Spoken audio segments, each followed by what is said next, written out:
Good morning and welcome to Mountain Vista Unitarian Universalist Congregation.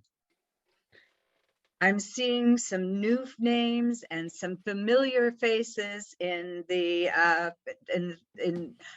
pictures, and some people I haven't seen for a while. We're very glad that you have joined us today. Please note that you are welcome here. I'm Debbie Roberts, a pastoral associate in this congregation, which is served by our interim minister, the Reverend Dr. Samantha Wilson. January 22, 2022 is a very special month for this congregation in several different ways. First of all, we are on our own now. For almost 2 years, we have had joint services with the other 3 churches that formed the Baja 4 here in Southeast Arizona. Initially weekly during the height of the pandemic, and more recently, bi-weekly. The collaborative services have now ended, and we will be producing everything on our own. We are so grateful to have had that partnership, to have had the combined wisdom of the Baja 4 ministers, the 4 Baja 4 ministers, and the time and talent of the members of the other churches. Thank you. And our search for a new minister is heating up. We now know that 6 candidates are interested in us, and that's all we'll know initially, although the search team will be working very hard over the next few months. It will be an exciting process culminating in calling a new minister, a new leader in May. January is also special because we will be taking a look at our history. We will be considering who and where we are now, and how that has been shaped by the 3 ministers who have led this congregation in the past. Today, we will be hearing from the Reverend Susan Mancusil. Next week, Joy Atkinson will share some thoughts with us, followed by our most recent called minister, Reverend Ron Farris. We will be taking a look at ministerial relationships that may have been troubled in the past, with the goal of healing and understanding what happened, and by humanizing the ministry. January should be a very interesting month in the spiritual life of this church. As we begin today's service, we light the chalice with these words from Ben Soul, who's a member of First Parish in Lexington, Massachusetts. Out of the darkness, light. Out of the light, warmth. Out of the warmth, joy. Out of the joy, togetherness. May this flame hold us for the time we are here with one another. I invite you to join me singing. If you have a hymnal handy, it's number 318, We Would Be One. Also, in a moment, the words will appear on the screen. 318.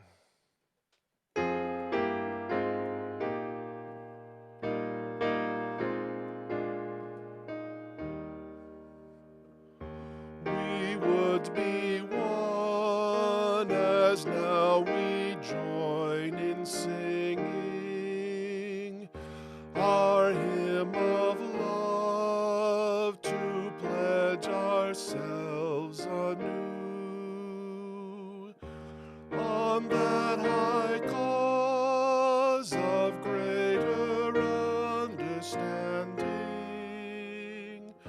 of who we are and what in us is true. We would be one in living for each other, to show to all a new community. We would be one in building for tomorrow, a nobler world than we have known today. We would be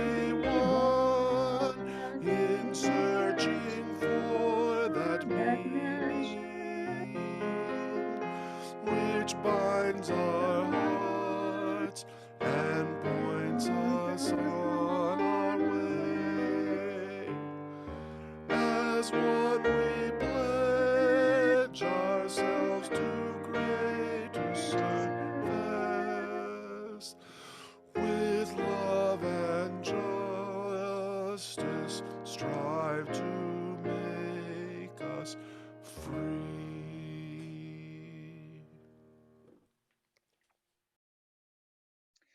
This quote from the Reverend Dr. Rebecca Parker will have a recurring role in our services and in our homilies this month. We receive who we are before we choose who we will become. We are born into relationship before we shape relationships by our conscious intention. We inherit covenant before we create covenant. Covenant making must begin with the question, what have we been given? What is the covenant we are already in? What they dreamed be ours to do, we sang yesterday morning. It is important for us to remember this side of things, that we are first of all relational beings, shaped by history, by a community of faith. Our exercise of free choice is in the context of relational existence. Today, we will begin talking about open-hearted engagement, the first of the three parts of our new mission statement, followed, of course, by courageous love and inspiring transformation, which will be considered by the other ministers who will be speaking later this month. Open-hearted engagement. What does that really mean? And how do we live that in this congregation? Many of us demonstrate open-hearted engagement by doing the work of the church, serving on the board or on one of any number of committees or task forces, by being stewards or picking up the parking lot or tending the garden, by contributing time, talent, and treasure. Our new home would never have come to be without the open-hearted engagement of those of us who served on the PMT or the ambiance team, or who contributed in so many different ways, including generous monetary gifts. Some are open-heartedly engaged in our justice ministries, Contigo, and the school partnerships. We engage when we provide phone calls, visits, or meals to those who are in need, or when we sing or take part in a service. We engage when we show up on Sunday and take into our minds the thoughts that are presented that day, or when we chat with others during coffee hour in the breakout rooms. We do all of these things because our hearts compel our actions. We are motivated to engage with our chosen community. Even if we are not present in Tucson or physically able to actively participate, Zoom has given us new ways of engaging, even if we do it in our bathrobes. And finally, is not living our UU principles a form of open-hearted engagement? We are engaging when we show that we believe in the worthiness of every person, when we show compassion and fairness, when we honor the interdependent web of life, when we participate in the democratic process, and when we seek truth and meaning. I wonder how our open-hearted engagement will change or develop as we settle into our new building and welcome a new minister and new members with different concerns. What needs will there be, not only within our own congregation, but also in the wider world? And how will we give of ourselves to fulfill those needs? When I think about it this way, the future of MVUU is exciting.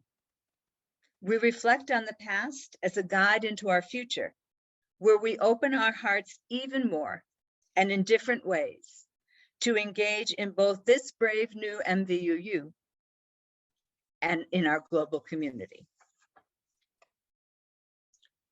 In a moment, we will be welcoming Reverend Susan Mancusil, who served this congregation for 14 years, from 1996 to 2010, back in the Cromwell days. Listen as she talks about shared ministry, how ministers shape the congregation and in turn are shaped by the congregation. She will also relate how important it is to be open and direct when there is conflict with the minister, and how openness or open-hearted engagement with newcomers helps a congregation to grow. We will also hear about her hopes for the future of MVUU. Reverend Susan Mancusil.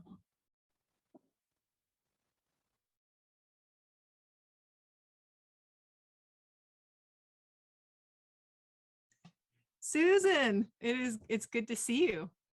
Hi, Sam. It's great to see you. Too bad the congregations, I'm just going to imagine them all out there and in the airwaves. Yes. And thanks for being the first of Mountain Vista's ministers to kind of come back and be with us. Oh, thank you. It's really nice to be asked. Really great to be back. How on earth did you stay in a 14-year ministry? Oh, yeah, we talked about this yesterday too.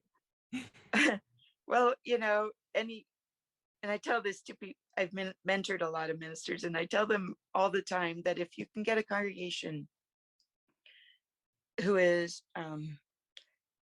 open enough to teach you, and you are open enough to teach them, that's how you create a ministry that's together, that works.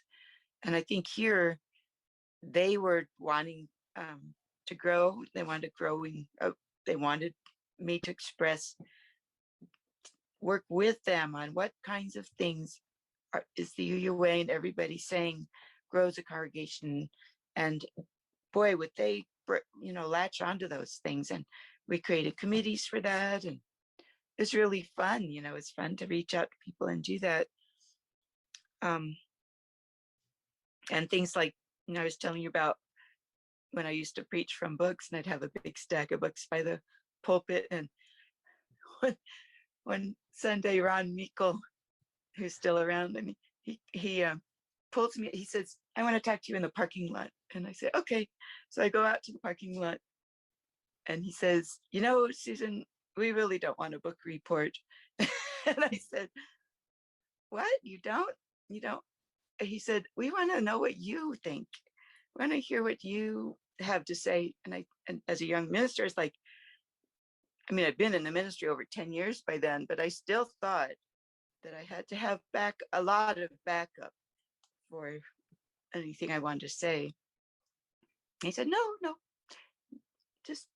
we just want to hear what's in your heart and what you have to say. And that was so freeing. It was really freeing. And I was so grateful that he did that. And that's how congregants who are brave enough and grounded enough will actually shape your ministry just as you're trying to shape them. It's a two-way street. And yes, there was conflict, definitely conflict.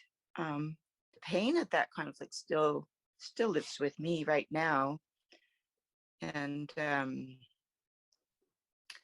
I don't think of it as a mistake, because it wasn't a mistake. It's just what it was. Difference of opinion about ministry and who's in charge, and following through and making promises and breaking promises, that kind of thing. And I didn't I wasn't going to raise it out, that conflict in the early 2000s. That conflict I was not going to bring public at all, except that at least I think it was like 8 people had written me or called me or told me, even staff, colleagues, people on the board. They said, "This is happening in your congregation and you need to confront it," because I was on sabbatical. So I thought, okay. But I was going to leave because, you don't want to split a congregation. I never want to split a congregation with conflict. Mm-hmm. But people said, we can handle this and just bring it out. And we did. And it was painful for a lot of people, and a lot of people left the congregation then. Well, not a lot, but some. And so the pain stays, and that, and I didn't know it. Well, I did know it at the time because it happened in my dad's congregation at one point, in his ministry when he was away on sabbatical. And I've worked in good offices at the UUA, for UUMA. I mean, well, I will say it's so much easier to be an interim than it is. Like, you can just say it, you've learned enough over the years, and the interim training is awesome, which you've gotten, I'm sure. Mhm. We were joking about the list, if you get a list. I got the list when I went to be in Flagstaff, big long list of things I'd done wrong. That's not how you change. I didn't know about the list because Northwest Tucson, you guys had just always treated me better. And I had said, this is how you train me. You don't like harbor things. Come and tell me things and tell me when I'm doing good. I said to them as I grew into ministry, I can't handle a lot of negatives. So you have to tell me you are actually seeing what I'm doing right. And then you start with that first. So I didn't know what a list was until I went to Flagstaff, and then they gave, surprised me with the 20 item list. It just blew me away. It's just like, it felt like a betrayal, actually. And I didn't bring it out publicly as I should have. And I just got hurt. I let myself be hurt and went away. Then I went to Claremont 2 years later as an interim, and a small group, the humanist group, who was feeling threatened by the diversity of not of just racial diversity, but religious diversity that was blooming in that congregation. It was so wonderful for me to see. We'd even, do some Spanish stuff. It was really cool. But they gave me a list one time, sort of in the secret in the back room, of things that they thought I was doing wrong. One of which was saying God too much.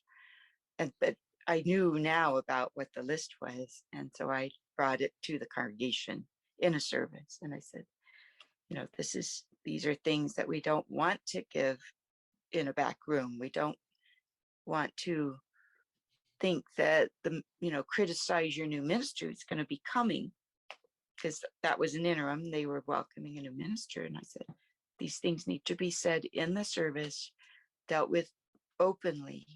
And I took a chance because I was interim. I could take a chance. I was not settled.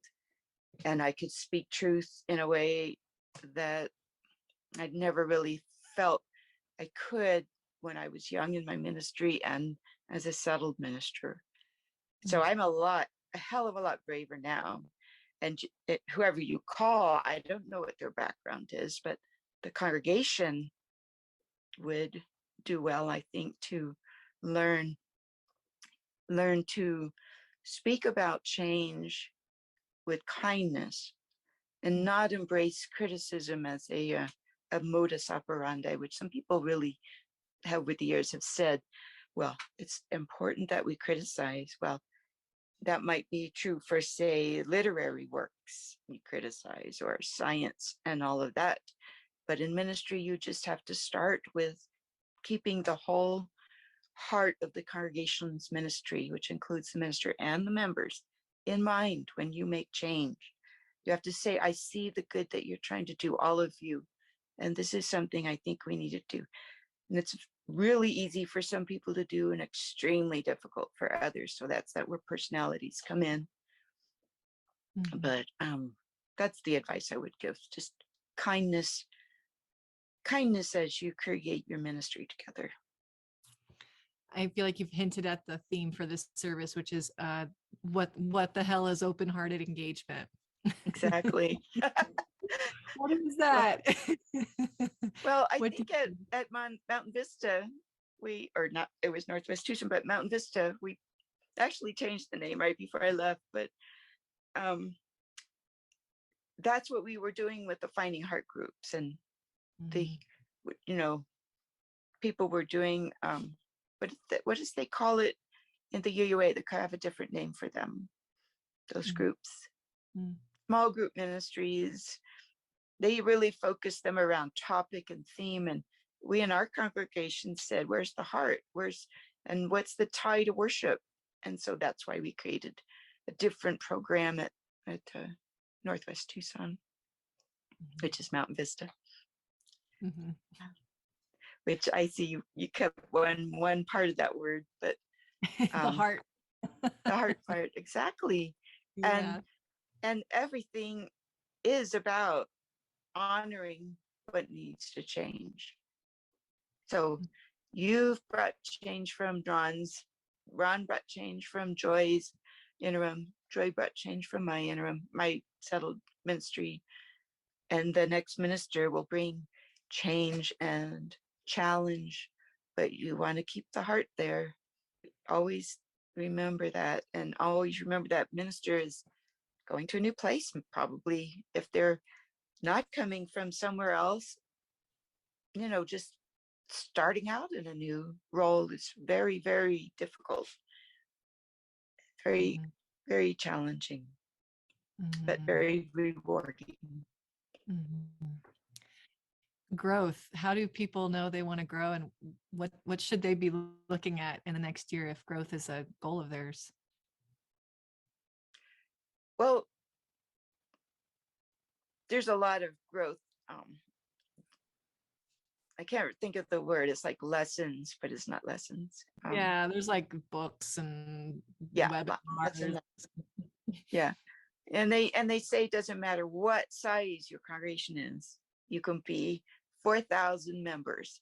People will still, when you confront them with growing the congregation, they say, but we'll lose the intimacy we have. And there are 4,000 members. And we're, 40 member little fellowship.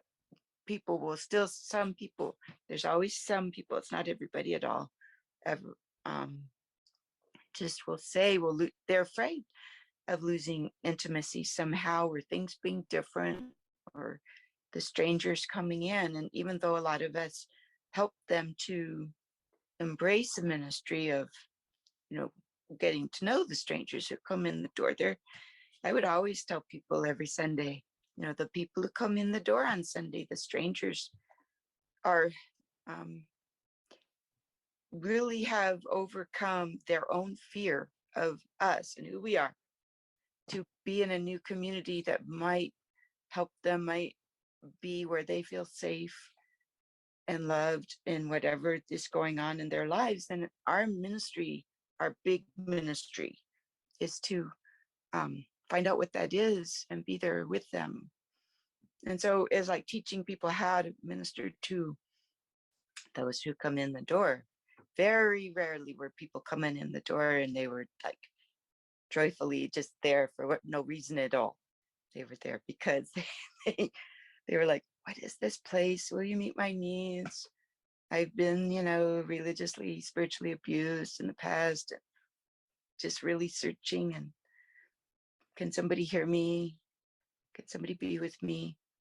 I just lost one man one Sunday. He said that he met me at the door when I was leaving, greeting, and he said, "This is the first time I've been able to come back to church since my wife died 4 years ago. I couldn't walk through the door." And he said he was just so glad that he felt love from us rather than, a place that was difficult.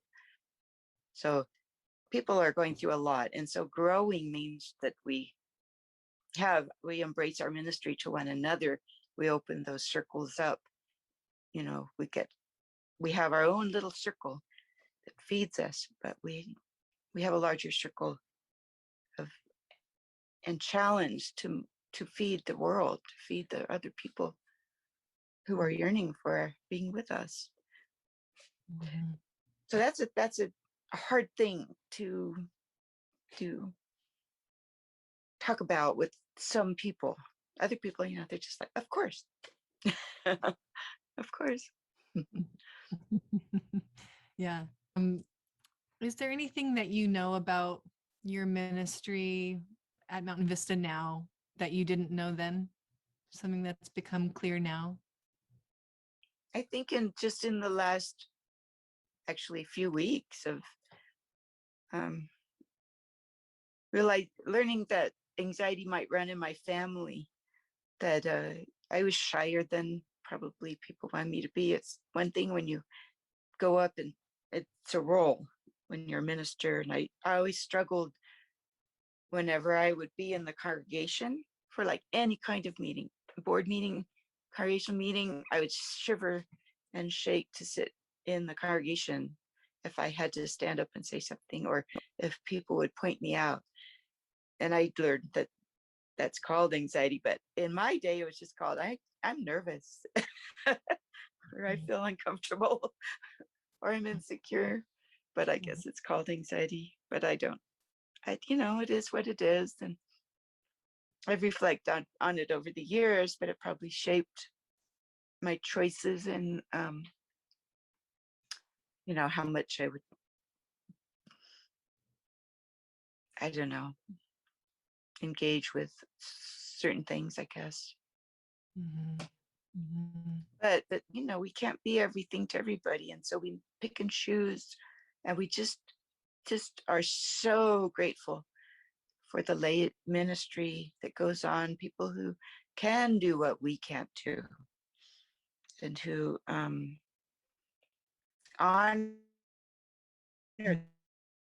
that as a ministry, and they don't lay it on our backs as ministers that we didn't somehow. They're just doing it because we couldn't. But think of it as, big pie. We're all part of that pie. We're all pieces of that pie. Um, what's your recommendation for saying goodbye to one minister and saying hello to the next one? Do it well. At the UUA always said, do your goodbyes very well. And part of that is as the interim, and they taught me this too, of course, they said, you can't say goodbye. You can't just walk away. You have to like prepare for it. And for long ministry, you can do it a whole year ahead. And even though I'm kind of shy that way, it's hugely embarrassing. Oh my God. It is. It's really embarrassing. And at the same time, people need to do that. And so it's kind of like it's just something you have to do, and let people say goodbye to you and love you, and then for the next minister to know that the welcoming of them is just as important too. To say what, with your goodbye, to say what you did well, and which is a lot. I can just see you from my far roost, far away, how well you've done, and a real gift to the congregation. In just from my perspective, there's always conflict. You know that, always, always, always conflict. And the new minister, for them to say, what they hope, and for the new minister to be able to engage with that, the gratitude, basing everything from a place of loving one another.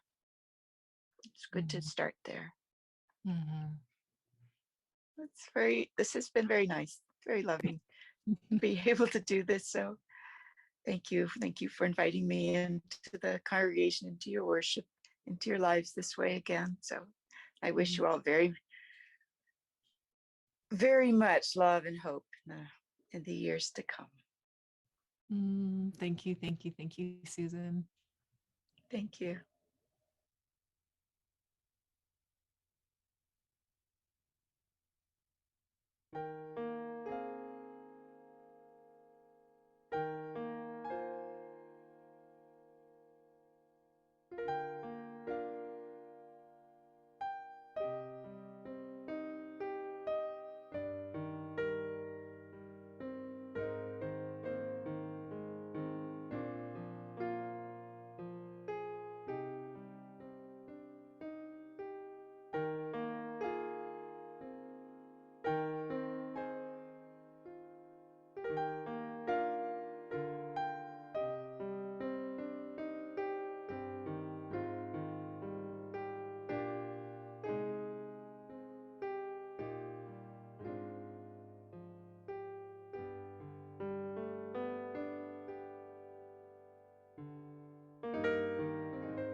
Hi, everyone.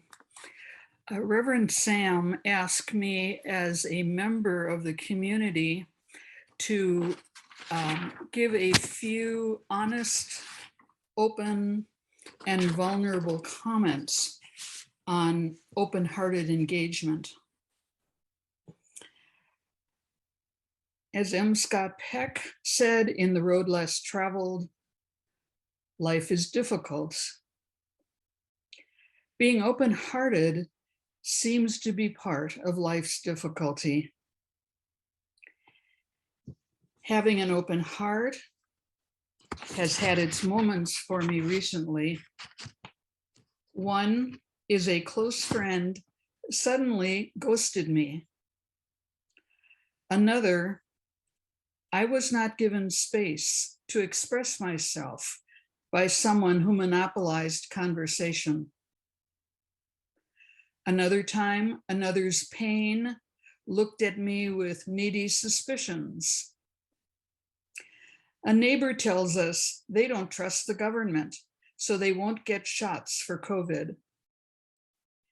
An unasked for political discussion caught me unaware in the community pool. The difficulty I am learning is me responding from my little self mode. Fear, judgment, and neediness arise. Its pain leads to the temptation to withdraw, to get back at, be it subtle or intense, especially if I am hungry, angry, lonely, or tired. I rarely give in to that temptation of getting back now. If I am tempted, the awareness of it is sharp and almost always held back.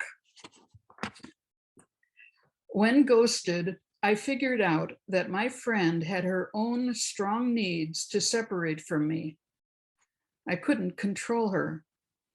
I grieved. I candidly talked to the monopolizing friend about being on the receiving end of the self-known pattern. We listened. We hugged. I was compassionate to the person with needy suspicions, knowing the pain in the background from which it came. With our neighbor not trusting government, Bob, my husband, and I practice mirroring, a kind of nonviolent communication called NVC. We let her know we understood her position. And regarding pool politics, we engaged in a respectful, intense, and even cordial exchange on our very disparate views. Most recently, I made an intention to reconcile the hard-hearted inner judge of everything and everybody with my warmer outer self.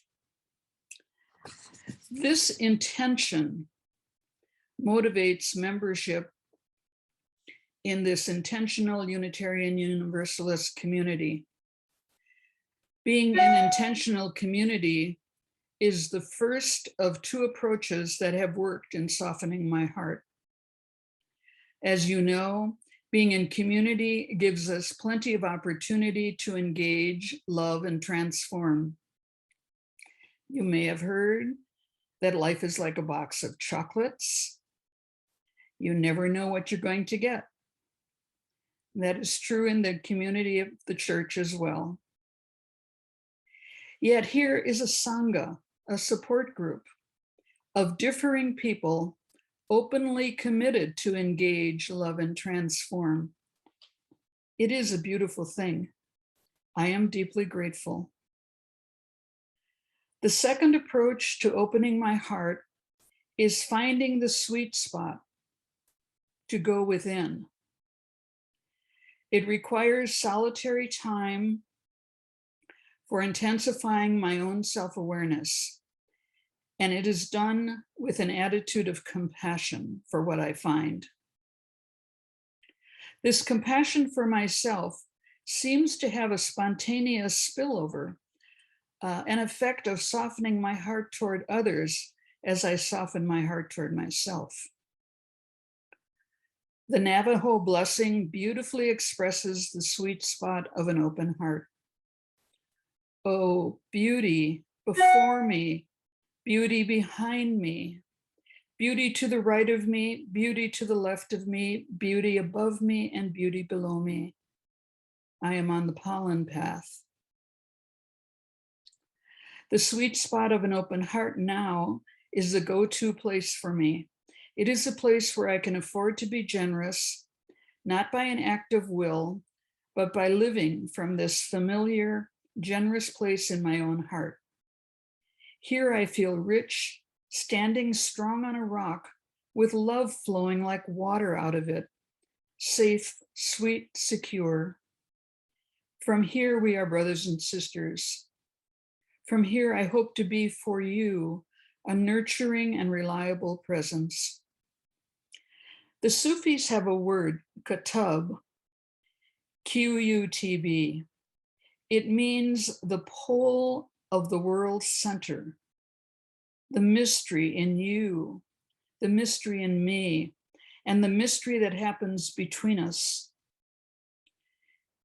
It yearns for oneness because it is oneness.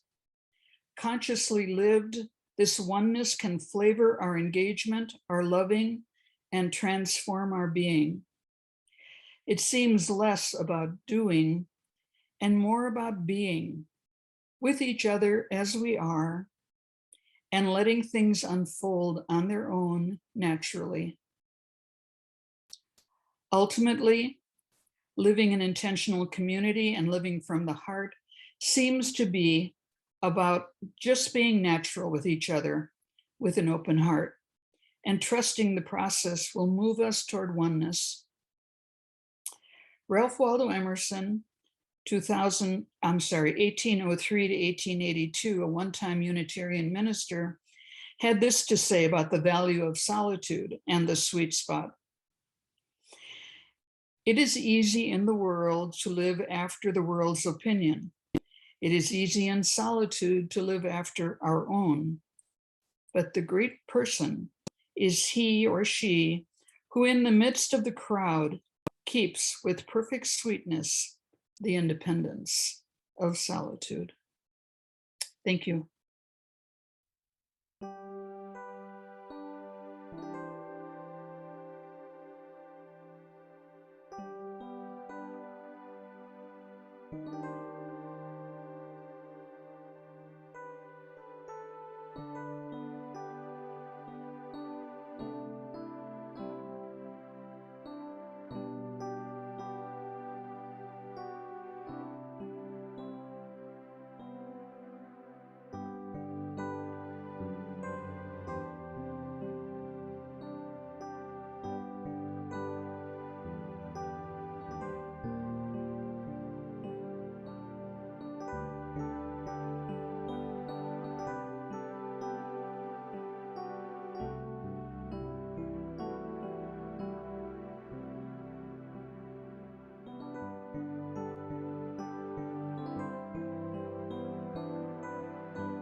Right, so sweet to hear each other's voices and see each other's faces. It's hard to be in a time of pandemic worsening because, of course, we don't get to be physically together. And one of the joys of this strange, horrible format is that I have the illusion of your closeness and your tender face and eyes, and it's good to see you as I scroll through the images. And I was recently meeting with two of our new members, Dawn and Sally, and turns out they're horse people. Some of you are horse people. And they were reminding me of a lovely story from my own kind of history and my ministerial formation that I want to share with you as we're pondering this new value you have, the value of open-hearted engagement. And it was that my ministry mentor, this really wild woman who was from the Hare Krishna community, but supervising a bunch of interfaith students trying to learn how to be healers. She was trained by someone in Yuma, Arizona, who would not allow people to do any healing or counseling work with other human beings until they could be in an arena with a horse, and specifically with a nervous horse. So the training to be a human healer started you out actually in an arena with another horse. And this was their way of dropping the pretense, because humans, sometimes we're very nice and polite with each other, but a horse, and I would say toddlers as well, but horses don't lie. So a horse has a particularly unique capacity for attunement. And this is felt, any of you who are horse people probably know this, but also this is documented in all these fun scientific journals about different ways social animals attune and notice each other. And in particular, horses attune to the human beings around them. So that like ranges from pictures of human faces that look angry or look happy, the horse having a reaction just to a human face. There's studies where human sounds are played through a speaker in the trees nearby the arena, and horses react to the different tones and sounds of people. But even more, one particular study had one where a rider or a walker would walk or ride a horse back and forth over and over again through an arena. And the rider, the human, was told, on the fourth walk, we're going to open an umbrella and shake it at you.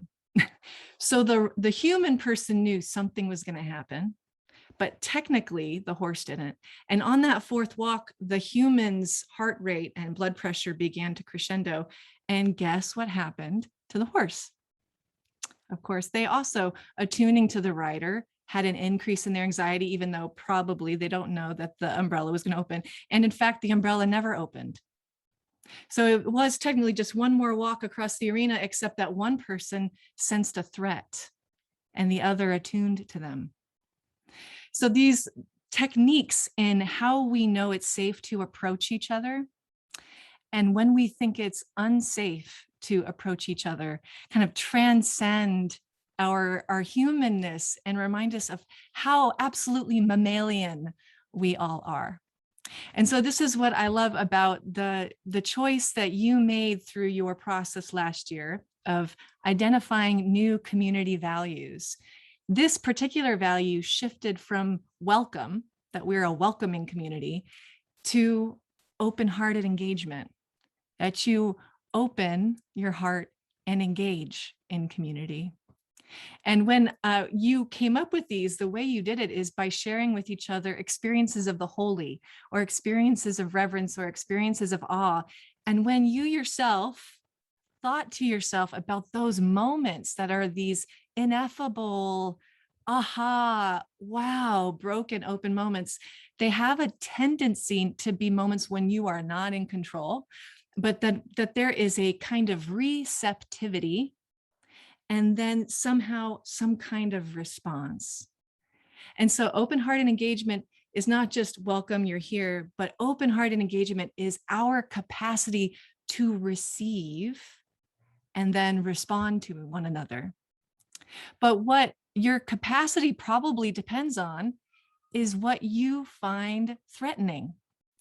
our capacity to receive and to respond is probably determined by how you assess a threat in a social system.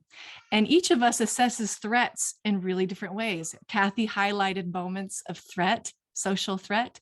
They take different shapes for each of us and we respond differently. Some of us feel a social threat and we lean in, maybe sometimes in an aggressive way. Some of us assess a social threat and we lean back and go away. Some of us totally freeze and don't know what we're experiencing. And sometimes threats are real. A car racing at us, for example, is one threat.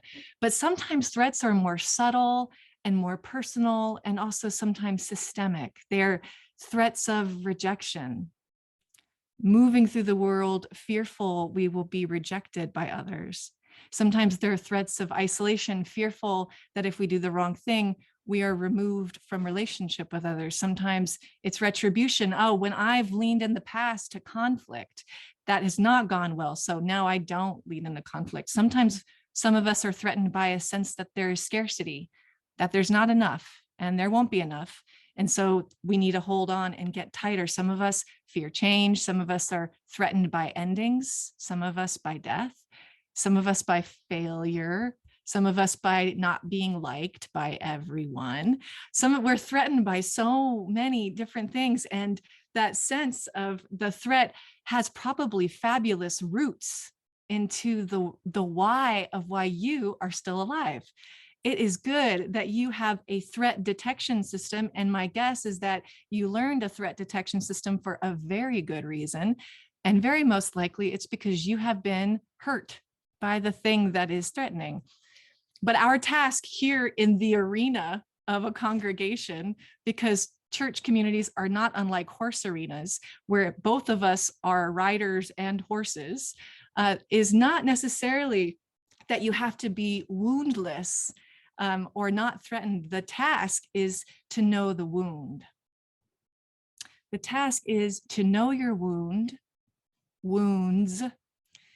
And the task then is not to make others take responsibility for them or assume them to be the only way to be in the world, but to know them, to attend to them, to believe that your wounds are worth tending to. And then ideally to believe that you can transform the wound, or at least some of us have scars, transform our relationship to the wound. So what I felt when I was meeting with Reverend Susan was this great appreciation that the anxiety in herself, as she looks back at her ministry, what would it have felt like for her to have shared that with you all openly, to have a name for it, to explore it together, to acknowledge the ways different people in the congregation feel anxiety? What if in a congregation, open conflict was not threatening?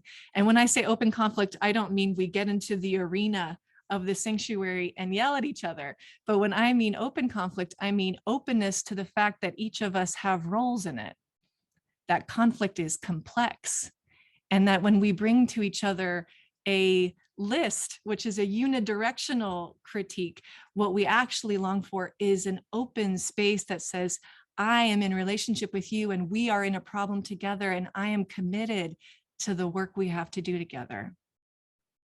And growth, to what Susan pointed out, doesn't just happen because people show up to church for a good time. We show up with wounds, and the wounds are welcome when we can receive and respond. So I wonder for you, in this horse arena that is our congregation, what is it for you that feeds the threat? Where do you notice that you feel the threat? What wound is attached to that for you?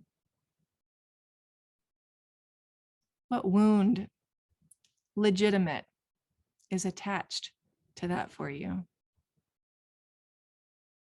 And what would it take? What would feel possible to be in the arena with another fabulously wounded human being? in which each of us is both horse and rider. The one who approaches, the one who attunes, both longing for relationship. What is that for you? If open-hearted engagement were to be real, what threat needs to be reassessed? In the spirit of leaning in to something that might feel a little different, we want you to imagine that you're seated in all of your little seats in the congregation. Just imagine you're all there physically, and you think you're looking at me at the front and Debbie and Kathy and Chris, but we just asked you to turn to your neighbor.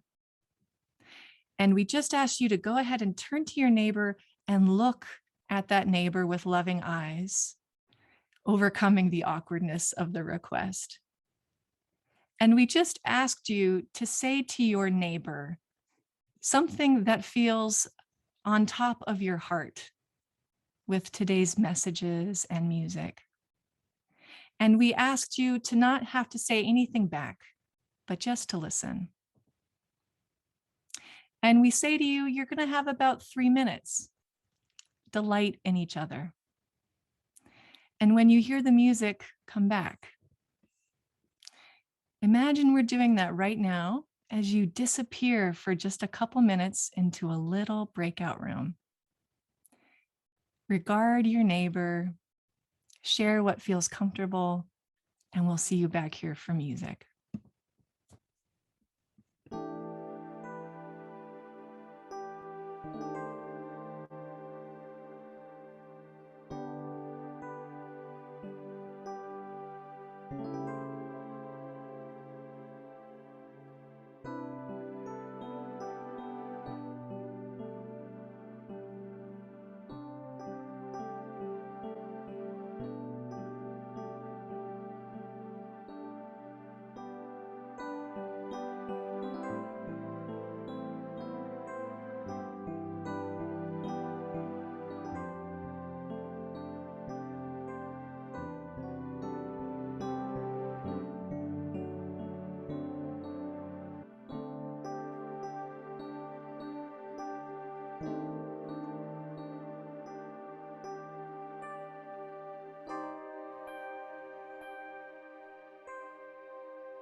Voice still and small, deep inside all, I hear you call, singing.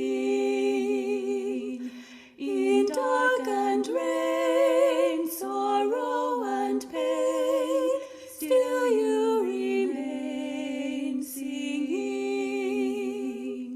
Calming my fears, quenching my tears, through all the years, singing.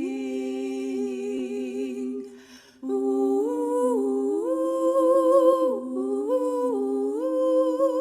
ooh, ooh,